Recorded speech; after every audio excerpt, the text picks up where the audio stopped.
81, यानी कि इस सीक्वेंस का 81 कौन सा टर्म है। ठीक है, तो पहली बात कि इस सीक्वेंस में, इस तरह के सीक्वेंस में हम क्या करते हैं, तो पहली बात कि हमको फर्स्ट टर्म पता है, उसके बाद कॉमन डिफरेंस पता है। ये पहले ही कह रहा है कि ये एपी है, तो जब एपी पहले ही कह रहा है तो हमको चेक करने की ज़रूरत नहीं है कि सबका कॉमन डिफरेंस सेम है कि नहीं, वो होगा ही। अगर नहीं है तो क्वेश्चन ही गलत हो जाएगा। तो अगर वो एपी कहेगा तो हमको चेक करने की ज़रूरत नहीं है, सिर्फ सेकेंड टर्म में से फर्स्ट टर्म घटा लेंगे तो पता चल जाएगा कि उसका कॉमन डिफरेंस क्या है। अब वो 81 जो है कौन सा टर्म होगा इस सीक्वेंस का, कैमा नंबर का टर्म होगा। तो हम मान लेते हैं कि nवां नंबर का टर्म है 81। ठीक है, अब आगे बात करते हैं। अब tnवां टर्म का फॉर्मूला क्या होता है, a plus n minus 1 into D.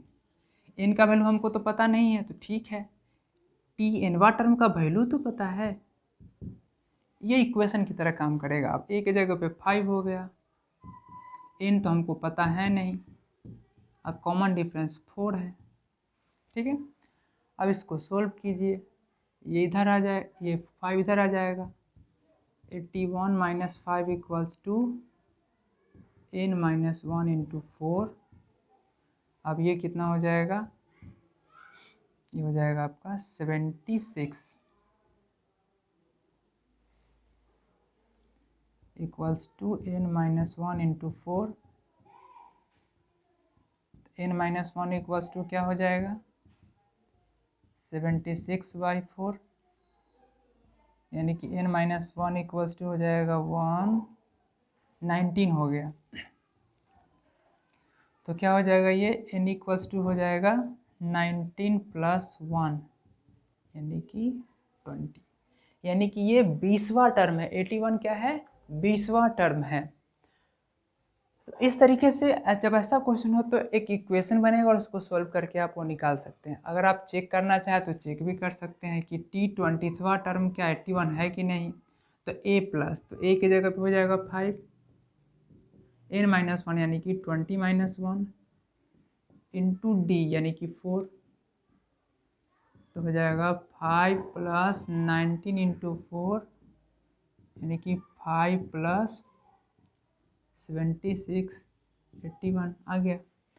तो इस तरह के क्वेश्चन में कि कोई सीक्वेंस दिया हुआ है, फर्स्ट टर्म और कॉमन डिफरेंस तो पता चल ही जाएगा अगर एपी है तो, और कोई नंबर दिया है जो उस टर्म का है कि नहीं, उस सीक्वेंस का वो है कि नहीं वो टर्म, ये पता करना है। और पता करना है या फिर वो कौन सा टर्म है, ऐसा भी क्वेश्चन हो सकता है कि हमको पता ही करना हो कि ये इसका टर्म है कि नहीं। यहाँ तो पूछ रहा था कि वो कौन सा टर्म है, कैवा टर्म है 81, यानी कि ये कन्फर्म है कि 81 इस सीक्वेंस का टर्म है, लेकिन हमको पता करना है कि कैवा टर्म है। लेकिन ऐसा भी हो सकता है कि अपना मन से एक रैंडम दे देता, कोई नंबर कहता है कि बताइए कि वो इस सीक्वेंस का टर्म है कि नहीं। अगर है तो कैवा टर्म है बताइए, ठीक है। अगर नहीं है तो ये बात भी बताइए कि उसका टर्म वो है कि नहीं। ठीक है, ऐसा भी पूछा जा सकता है। मान लेते हैं कि सेम टू सेम यही क्वेश्चन होता, ठीक है। अगर वो 81 की बजाय अगर 82 होता तो स्वाभाविक वो इसका सीक्वेंस का ये टर्म होता ही नहीं। तो क्या होता, तो जब हम n का वैल्यू निकाले तो यहाँ तो पूरा का पूरा इंटीजर में आ गया है। तो पूरा का पूरा इंटीजर में आने का मतलब 81 20वां टर्म है। लेकिन अगर ये इंटीजर में ना आकर के फ्रैक्शन में आता तो 81 या तो 20वां टर्म होगा, नहीं तो 21वां टर्म होगा। 20.5वां टर्म तो हो नहीं सकता है।